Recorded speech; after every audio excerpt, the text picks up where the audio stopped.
করলো কে একজন, সকল খগেনদের মুক্তিযোদ্ধা সার্টিফিকেট দেয়া হোক। এর আগের আরেকটা লাইভে আমি কি বলবো পীর ভাই?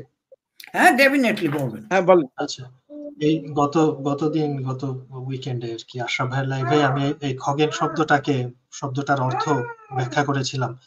তো আমার মনে হয় ওই ওনার অনুসারীরা যে ভদ্রলোক এখানে কমেন্ট করলেন এরা সেটা বোধহয় শোনেননি। তো ভাই আপনাকে আমি একটু, ভাই আনিসুর রহমান সাহেব, হ্যাঁ যেটা বলছিলাম যে ভাই এমডি আনিসুর রহমান সাহেব, আপনি তো অনেক মনে হচ্ছে অনেক বিজ্ঞজন, কতজন মুক্তিযোদ্ধার বয়স 50-এর নিচে, কার বয়স কত কি অনেক হিসাব নিকাশ আপনি জানেন। তো আপনাকে একটু খগেন শব্দটার অর্থটা বুঝাই।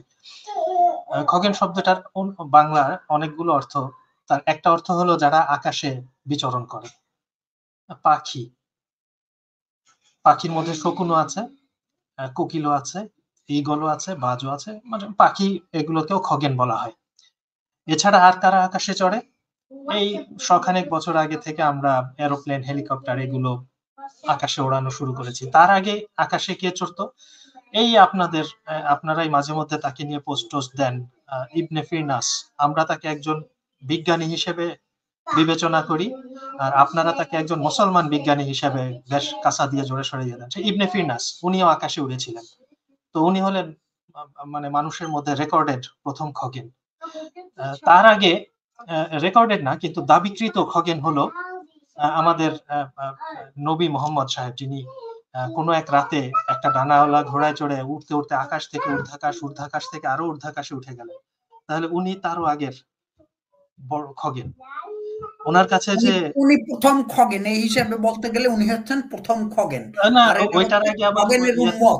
হ্যাঁ হ্যাঁ, তো উনি হচ্ছেন সবচেয়ে বড় খগেন, কারণ ওনার মতো মহাকাশে আর কেউ যাইতে পারে নাই উঠতে উঠতে। মানে খ মানে তো আকাশ, তো উনি ঊর্ধ্বাকাশেও চলে গেছিলেন। হ্যাঁ, আর তারপরে জিব্রাইল ফেরেশতা আকাশে ওড়াউড়ি করে বাণী নিয়ে আসেন, যান। ইভেন স্বয়ং আল্লাহ প্রতিদিন শেষ রাতে আকাশে নেমে আসেন, আবার উড়ে চলে যান। তো এরা সবাই হচ্ছেন বিশিষ্ট খগেন। হ্যাঁ, পাখি বা পক্ষী বৃহৎ। এরপর থেকে মোহাম্মদ আনিসুর রহমান কি বলা যেতে পারে, আপনাকে কি উপাধি দিব জানি না। তো এমডি আনিসুর রহমান সাহেব, আপনি এরপর থেকে খগেন কথাটা বলার পরে হয় খগেন ভিতরে সাল্লাল্লাহু আলাইহি সাল্লাম অথবা কি যেন বলে আলাইহি ওয়াসাল্লাম, এরকম কিছু না কিছু একটা ব্র্যাকেটের ভিতরে লিখবেন।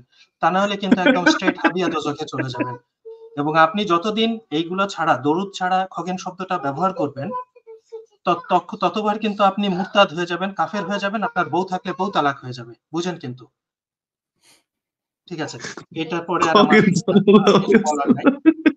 হ্যাঁ, একদমই আমি দিলাম, যে কোনো আলেম ওলামার কাছে গিয়ে আপনি ফতোয়া নেন যে খগেন শব্দটার মানে হলো আকাশে বিচরণকারী।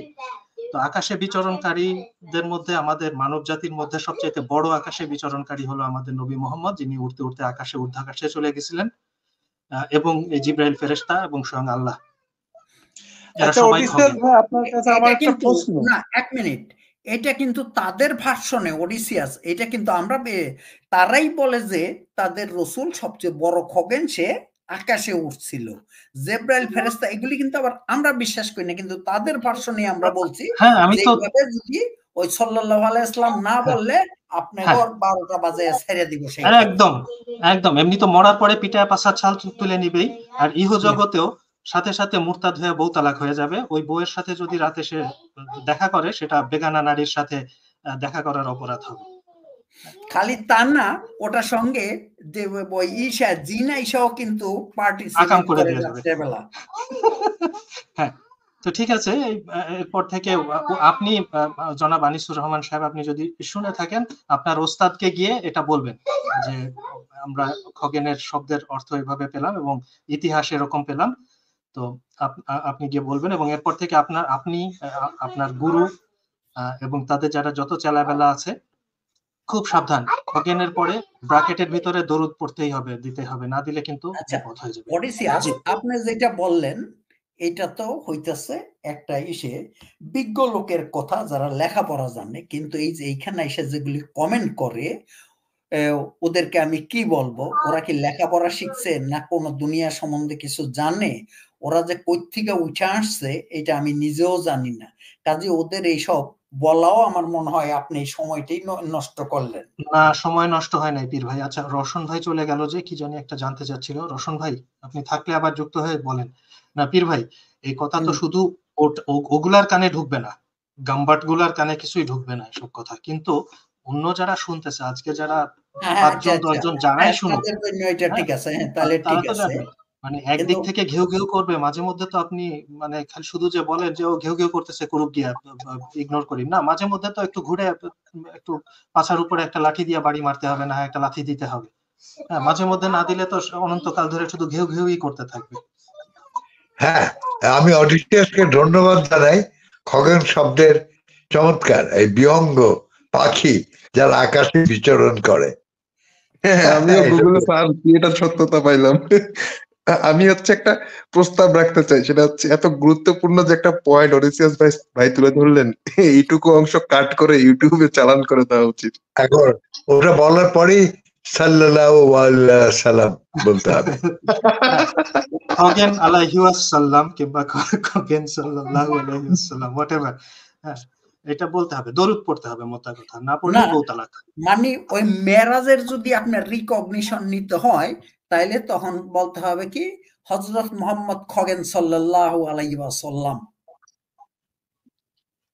অথবা খগেনে আজম হযরত মুহাম্মদ। আরো ভালো, আরো অ্যাপ্রোপ্রিয়েট।